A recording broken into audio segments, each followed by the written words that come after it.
الحمد لله العلي العظيم والصلاة والسلام على رسوله النبي الكريم وعلى آله وأصحابه الذين نالوا منه الفيض العظيم.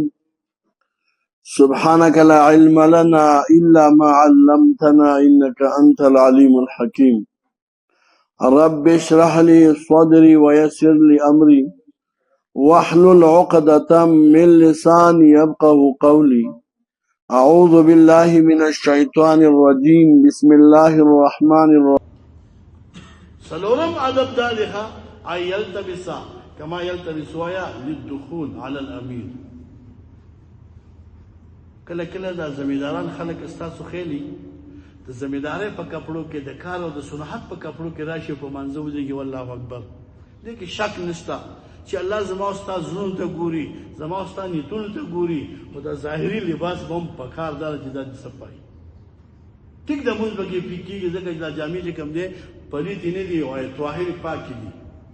آخر تا نه زه تپوس کوم چې په دغه جامه کې ته د یو وزیر خواله ورځې د یو افسر خواله ورځې ته ورتلی شي نه ورځې چې هلته ځي خو هلته غسل وکړي خو ښکلی لباس واغوندي پوهېږي او دلته چې الله ته ودرېږي نو هغه ګنده او بېکاره کپړو کې اکثره دا کارونه څوک کوي دا زموږ ستاسو مصریان چې کوم به دی مصرخانه کې چې کوم دی کارونه کوي ګاډو جوړه یو شی بل شی یا دا زمیندار سړی چې خدمت کوي بس دی چې کوم دی په هغه کپړو کې بس الله ته ودرېږي. داسې به نه کوي چې د قرآن تلاوت کې اراده دې کړې ده نو داسې به وکړي چې ښکلی چې کوم دی کپړې به واچي ښایسته مزېدارې عطر به ولګي مسواک به استعمال کړي او ښه په ښکلي شکل کې به الله ته کښېني. ځکه چې مونځ یا دا تلاوت دا د الله سره مناجات دی، د الله سره خبرې دي. نو چې ته د الله سره خبرې کوي او داسې په بد شکل یې نو تا له خوند درکوي نه کوي. ښه دې وجې نه څلورم آداب او احترام د قرآن د تلاوت دا دی چې دا سړی به ښکلي کپړې واچوي، داسې کپړې به واچوي چې ګویا کې لکه د باچایي وخت سره ملاقات کوي. او دلیل یې دا دی لأنه مناجن ځکه دا د الله سره مناجات کوي، الله سره خبرې کوي.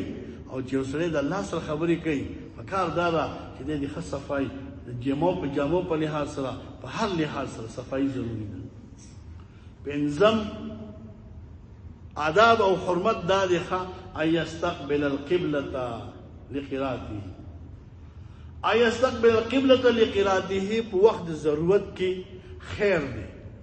لکه زه به د هغې مثال وښیم لکه اوس وخت کې زما شا قبلې ته راغلی ده خو دا به یو ضرورت محسوس کړو ځکه که زه دې خوا مخ کړم او تاسو ته شا کړم نو هغسې څنګه استفاده د درس کېږي هغه تاسو بیا نه شئ کولی. نو زما لپاره ضرورت دی خو ستاسو لپاره ضرورت نه دی. دې وجې نه په اوله ورځ ما ملګرو ته وي چې داسې مخامخ صف جوړ کړي چې یو خو ستاسو چې کوم دی مخ قبلې ته شي ځکه د قرآن وایه که نه د تلاوت او د هغې د آداب او د حرمت یو دا دی چې مخ په قبله به کښېنم. که دلته په درس کې ناست دی هم کوشش به کوې چې مخ په قبله باندې کښېنم. که قرآن تلاوت کې کور کې کې جومات کې ځان له هر ځای کې دي ښه خبره دا ده چې یو سړی مخ قبلې ته واړوي. دا د قرآن په آدابو کې دی. زما په دې خبره خو پوه شو. بیا بل حرمت یې دا دی چې دا قرآن به په اوچت ځای باندې ږدي. لکه موږ تاسو ګورئ که نه ټولو ملګرو یا دلته په خپله غېږه کې کېدي یا په یو چوت شی باندې کېدي داسې نه لکه تاسو به عربو ته تللي وئ. ښه الله دې په ټولو باندې رحم وکړي. هغې د دې قرآن چې کوم دی کوم احترام کوم حقه دي هغه د هغې زړونو کې نشته. په دې ترجمه کې که په چا باندې رد راتو که نه نو خفه کېږو خو به پرې نه که نه. مثال زما کې یو کمی دی او یو خبره موږ وکړه هغه کمی ما کې شته دا به زه ویم چې دا ما کې کمی دا به زه لرې کومه دا نه چې زه په ځان باندې بده ولګوم. خیال دې راغی کله کله یو امام یا یو خطیب چې کوم دی تقوی کوي نو په دې مقتدیانو کې یو سړی هغه سودخور وي، یو سړی هغه چې کوم دی غلاګري غلا کوي او دې امام استاد چې کوم دی د سود مسله شروع کړه د غلا مسله شروع کړه خدای مکړه اعوذ بالله د قتل.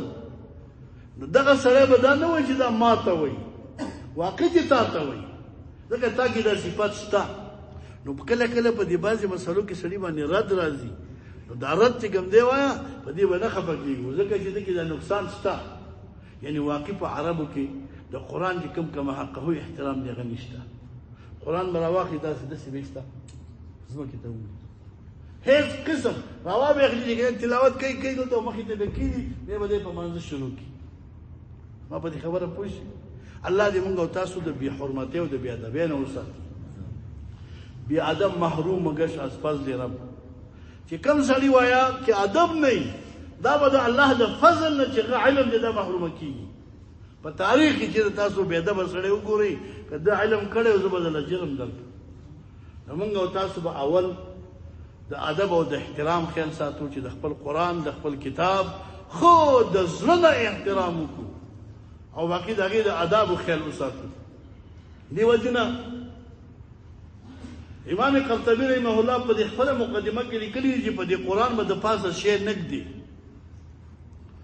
ولو کله کله دا موږ تاسو علما هم کله کله خطا کې پریوزي دا تشمیل اولی داسي کیدي دا باندې کې حتی چې سپین کاغذ به هم نه راخلي چې د قران د پاسه کیدي ځکه په ټولو کتابونو کې عالی کتاب قران دی او دا به عالی تر قیامت پورې الله چې د پاسه شی نه نو په دې خبره خو پوهیږي کله کله زمونږ استادو بعضی ورونه د ناعلمۍ د وجنه د بی علمۍ د وجنه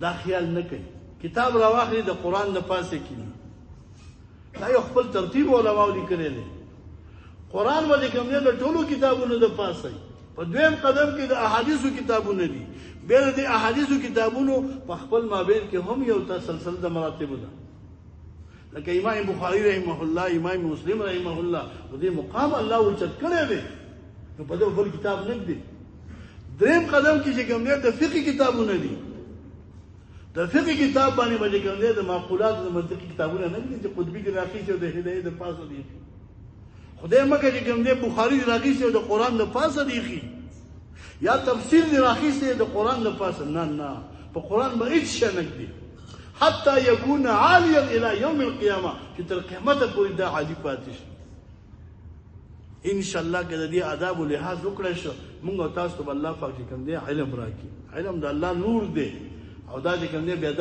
الله پاک نه ورکړي ښا دې خبره تاسو پوښتنه دغه رنګ چې کله دا سره ابتداء د قران تلاوت کوي څنګه بوای اعوذ بالله من الشیطان الرجیم بسم الله الرحمن الرحیم هم تعوذ کوي هم تسمیه وای او یو سره داسي چې امن د تلاوت کې مثال بل سورۃ راغی څه صرف بسم الله وای به تعوذ ته ضرورت نشته دې مسلې د بسم الله در روانې دي ښا به تاسو دغه وضاحت کوم خو فلحال دومره ځکه چې یو حرمت د قران او آداب د قران دادي دا سره به پناه غواړي اي استعيذ بالله عند ابتدائه للقراءة من الشيطان الرجيم ويقرأ بسم الله الرحمن الرحيم چې کله ابتدا د قرات د اول د سورت نه کوي نو اعوذ بالله به هم وي او بسم الله به هم وي خو شي په خبر او که یو سړی داسي تلاوت په من کې چې کوم دې دمه کړی د نصیب بسم الله او اعوذ بالله د ضرورت نشته دا د قران دې کوم دې هغه آداب دي او چې په غیب عمل کولو کې موږ تاسو دغه ډیر زیات لوی فائدہ حاصلې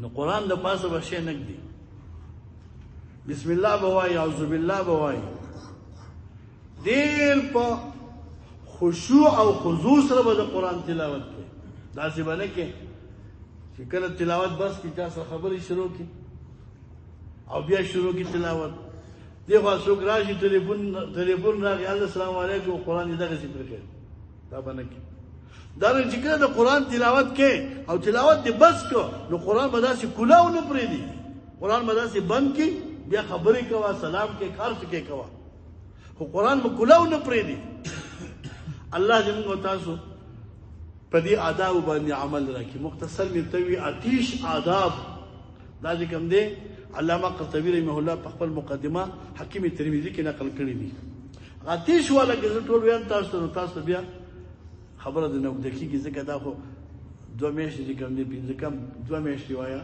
ممتاز لپاره ټیم دی په دې کې دا قرآن بیا نه خلاصېږي ښه دې ځای پورې پوه شوې د دې نه وروسته د هر تعلیم د هر متعلم د هر طالب د هر شروع کوونکي دپاره یو څو خبرې ضروري دي چې هغې ته متعلم ډېر ضرورت لري یو تصحیح د نیت ته انما الاعمال بالنیات دغه حدیث مبارک چې څومره د احادیثو مبارکو کتابونه دي په ابتدا کې ذکر کړی دی او د هغې نکته دا ده چې اول طالب العلم دپاره د متعلم دپاره تصحیح د نیت ضروري ده چې دا به خپل نیت خالص کوي که دلته اوس موږ او تاسو دا قرآن او تفسیر زده کوو او دا اراده چې سبا به زه امام جوړېږم سبا به زه چې کوم دی مدرس جوړېږم یا به ما ته یو نوع ارتقا راځي بس به مې اوچتېږي نو نیت دې خراب شو هسې وخت دې تېر که ثواب نه محرومه شو او که دا اراده او دا نیت دې وکړم چې زه د الله پاک رضا حاصله کړم په قرآن باندې پوه شم قرآن زده کړم بیا یې نور خلکو ته وښایم دغه ارتقا دا امامت دا ټولې مسلې پکې خپله راځي د هغې مثال علماو ښودلی دی یو سړی دی کور یې جوړ کړ په دې کور کې روشنداز پرېښودو چې زه دې نه موږ ته هوا راځي یخه یخه هوا به راځي خبره خو پوهېږي که نه نو د دې هېڅ قسم ثواب ورته نه میلاوي او که دا نیت یې وکړو چې کله دا روشنداز کلاو وي نو چې جومات کې یا لرې اواز اذان وشي نو زه به پکې اذان اورم په ټیم به مانځله ځم نو دا هوا پکې هسې راځي که نه راځي دا هوا پکې هسې راځي د دې هسې راتلو زه تاسو ته یو مثال ښیم قرآن عظیم الشان کې الله پاک د ملایکو صفت ذکر کړی دی چې ملائکه علیه السلام 24 घंटे د الله په عبادت کې مشغول دي او د الله پاک تسبیحات وایي ويفعلون ما يؤمرون او چې الله ته څه حکم کړي مکه کوي ذره بره مخالفت نه کوي نو په دغه آیت کې دا ان شاء الله زیر روان دي زه به ورته ووایم یو سوال وارد دی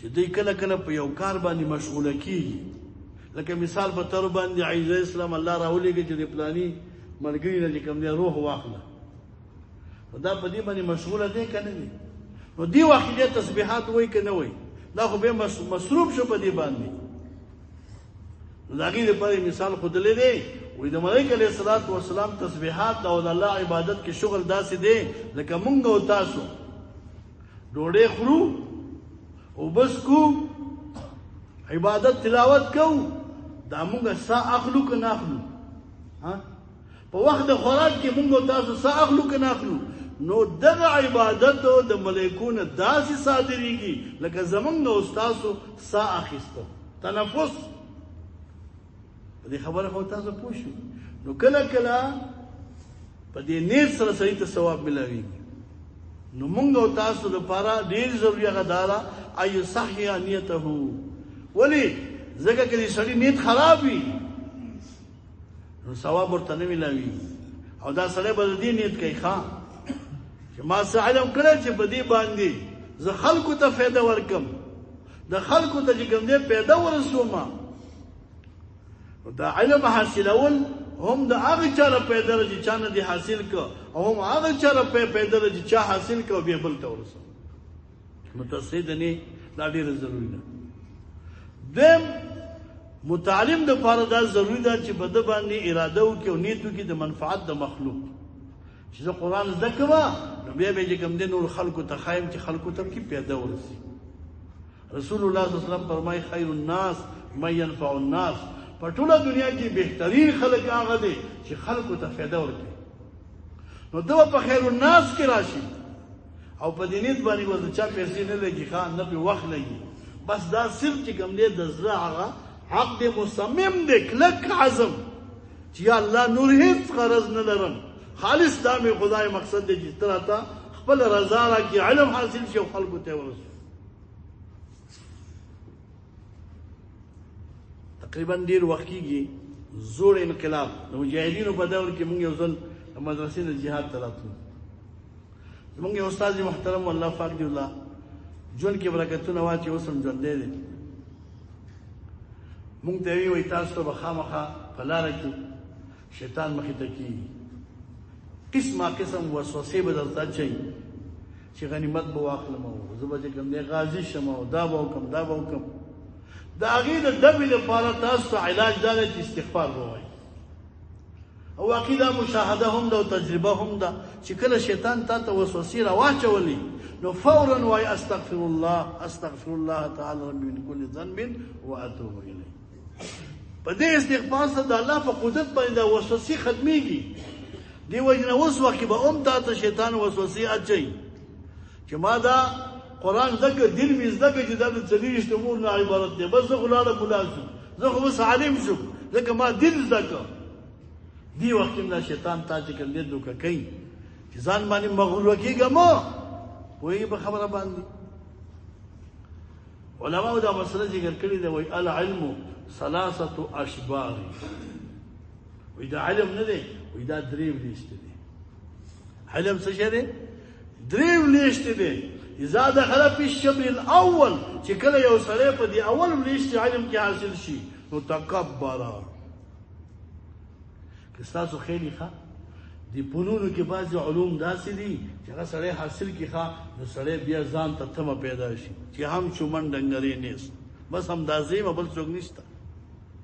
نو کوم سړی چې اول په دې اول ولیشت علم کې حاصل شو تکبره، بیا دا متکبر سخت تکبر کوي. الله دې موږ او تاسو تکبر نه وساتي. الله دې موږ او تاسو چا نه وساتي؟ د تکبر نه وساتي. واذا دخل في الشبر الثاني چې کله یو متعلم په دې 2 ولیشت علم کې حاصل داخل شو نو بیا تواضع، بیا غریب دوره متواضع پوهېږي نه، دنیا عاجزي په دې کې راځي او دا حقیقت دی. دا غټ علما تاسو ګورئ دغې تواضع شته که نشته؟ پوهېږي څومره تواضع چې دا زموږ او ستاسو په شیوخ کې ده، ځکه علم یې زیات دی. څومره چې علم سوا کېږي د هغې تواضع څه کېږي وایه زیاتېږي. واذا دخل في الشبر الثالث یو سړی چې کله آخري حد ته ورسېد او په 3 ولیشت کې ور داخل شه نو بیا علمه انه لا يعلم، ده ته دا پته ولګي چې زه نه پوهېږم. دا مقام د خدای پاک به تاسو راولي. ما په خبره پوه شي؟ کمال دا دی ښه، کمال دا دی چې یو سړی دا ووایي چې زه نه پوهېږم. په خبره خو پوهېږي. دا شیطان چې دوکه شو په دې دوکه شو په خبره پوهېږي نه پوهېږي چې زه د آدم علیه السلام نه بهتر یم، خلقتني من نار وخلقته من طین. ځان ته انا ووایم. دې وجې نه ځان ته به نسبت نه کوئ ښه، په هېڅ یو کار کې به ځان ته نسبت نه کوئ. مشهوره مقوله ده وایي چې ودې ویل چې زیمه نو نه به تی او نه به زیمه، چې ودې ویل چې تی هم به تی هم به زیمه. د دې انانیت نه به ځان ساتئ، تکبر نه به ځان ساتئ. نو دا علم نه دی، علم ابتدایي سړي کې لږ شان تکبر راولي، سړي کې لږه عجب راولي، تکبر نه به ځان ساتئ. بیا چې کوم دی علم سره تواضع ډېر زیات مناسب ده. من تواضع لله رفعه الله. چې څومره یو انسان تواضع کوي دونه الله پاک هغې له رفعت د مقام ورکوي، شان ول اوچتوي. او چې کوم عالم ګوره څه د علم نه دا متکبره د هغه د شیطان هېڅ فرق نشته که شته؟ د هغه د شیطان هېڅ فرق څه نه کوم، ځکه چې شیطان هم عالم دی، علم یې کړی دی، لوی عالم و، خو چونکې تکبر یې وکړو الله پاک چې کوم دی څوک ووایه ازلی بدبخته وګرځو. تکبر عزازیل راخواره کرد او بلعنت زندان گرفتار کرد. پوهېږي که نه ټول عمر تاریخ کې دی دغسې ذلیله وي. نو دویمه خبره دا ده چې دغه متعلم به دا اراده لري چې زه چې کوم دی بل ته فایده ورکړم او د دې علم سره چې کوم دی ما ته هم فایده حاصله شي او بل ته هم فایده ورکړم، ځکه خیر الناس من ینفع الناس.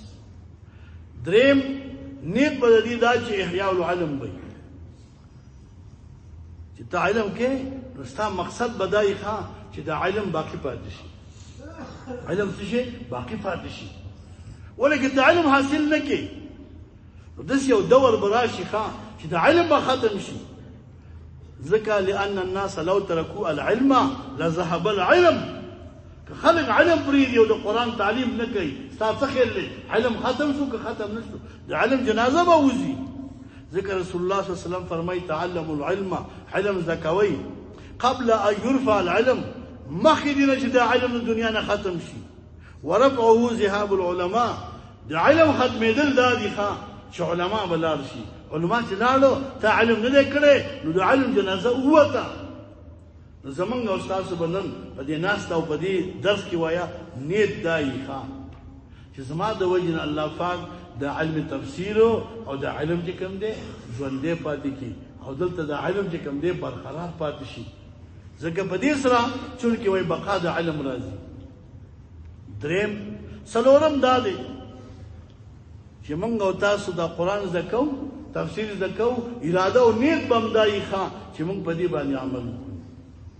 ای یعمل به، د عمل کولو دپاره موږ تاسو د علم حاصلو. ځکه ډېرې مسلې به داسې وي چې چاته به نه معلومي، نن به زده کړي نو عمل به وکړي. مثال په طور باندې یو سړی دی د سود معاملې او د بې مرابحې او د جایز معاملې چې کوم دی فرق نشي کولی، پوهېږي که نه پوهېږي. او نن چې کوم دی د بې ربا تعریف یې وکړو، سود یې وپېژني سود دې ته وایي، نو کم از کم دی به چې منع شي عمل به پرې وکړي. نو د علم د حصول نه مقصد هغه عمل دی، لا بخلافه. علم لا عمل لا بخلافه، چې کوم شی دې زده کړو په هغې به عمل وکړي. ځکه علماو لیکلي ان العلم آلة، علم چې کوم دی دا آله ده او دا عمل چې دی دا عمل دا مقصود دی. وطلب الآلة لا للعمل لغو، یو سړی آله حاصلوي او باقي عمل پې نه کوي، دا بې فایدې کار دی. نو په دې علم عمل کول ضروري دي. د علم مقصد عمل دی. یوازې علم د دې مثال داسې دی چې یو سړی دی یو کسب یې زده کړ او بیا د هغه کسب نه فایده نه اخلي. په دې خبره خو پوهېږي. یو سړی د تعلیم یې وکړه عصري او بیا چې کوم دی وایه وظیفه نه کوم، چا ته نه رسو، د دغې خپل علم موافق چې کوم دی کار نه کوم. یو سړی د علم یې وکړو او باقي وایي زه امامتي نه کوم، زه درس نه کوم، زه تدریس نه کوم، زه چاته یو الف او حرف هم نه ښیم. دې پیدا شته؟ هېڅ پیدا نشته. دې وجې نه دا څلور خبرې شوې. پنځم نیت د متعلم هغه دایي الخروج من الجهل.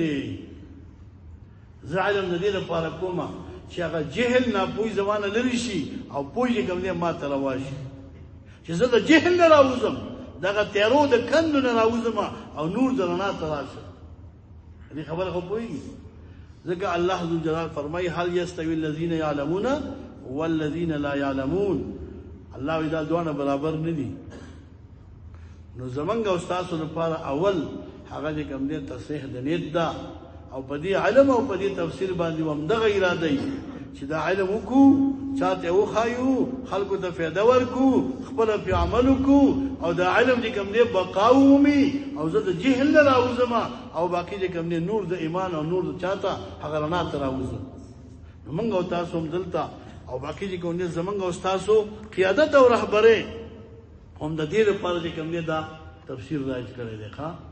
تاسو ته ما پرون وویل چې پرون ګل کې بعض ځایونو کې شروع نه شي ما چې معلومات وکړو په 340 مراکزو کې دا ډېر غټ تعداد دی. الحمدلله دا په افغانستان کې تفسیر شروع شو. دا ډېر د خوشحالۍ خبره ده چې په 340 مراکزو کې په یو ورځ باندې تفسیر شروع، انشاءالله په یو ورځ به بیا ختمیږي. دا زمونږ ستاسو د رهبرۍ فیصله ده، د کابینې فیصله ده. دا چونکې یو خودسخته خبره نه ده. په دې باندې وروسته به چې کوم دی زمونږ او ستاسو بعضې ملګري راځي نظارت به کوي.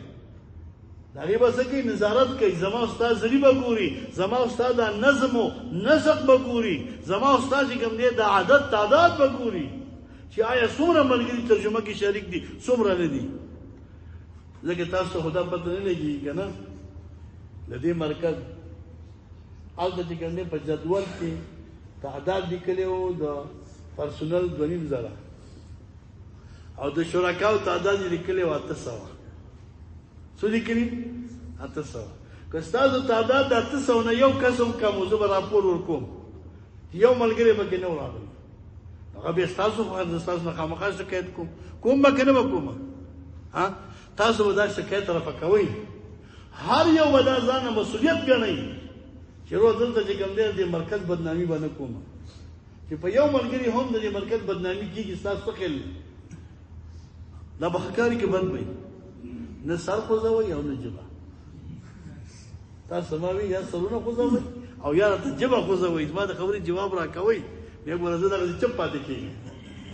ما په دې خبره خو پوهېږي چې دا ترجمه او تفسیر پرون ما چې کوم دی رئیس صاحب څه خبره وکړه چې دا یو کال 12 میاشتې دي، په 12 میاشتو کې موږ دا 2 میاشتې درس ته ورکړي دي.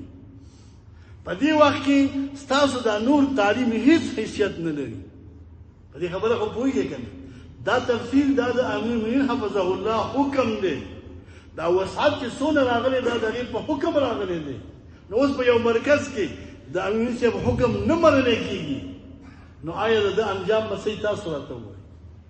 یو ملګری وایي یاره زه په درس کې مصروف یم، وایي زه چې کوم دی هلته به بل تعلیم کې مصروف یم، تر 9 بجې نه تر 12 تر 9 بجې نه بیا تر روژه کې تر 9 بجې پورې هر سړی په هر عمل کې مصروف وي، دا ما ته قابل قبول نه دی. خوښه خپله په خبره پوهېږي. زه ګوره داسې ملګری داسې شیخ هم نه یم، هغه په خبره پوهېږي چې چا ته غږ نه شم کولی، په خبره پوهېږي.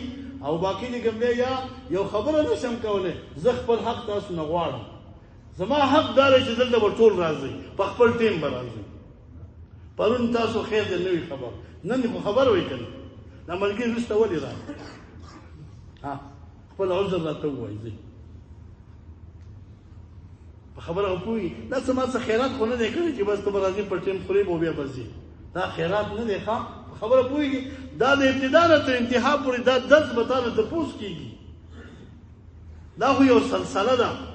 د تسپو چې کله تار وشکېږي، دا تسپې چې کوم دی ځمکې ته بې ترتیبه منډه وایي که نه وایي؟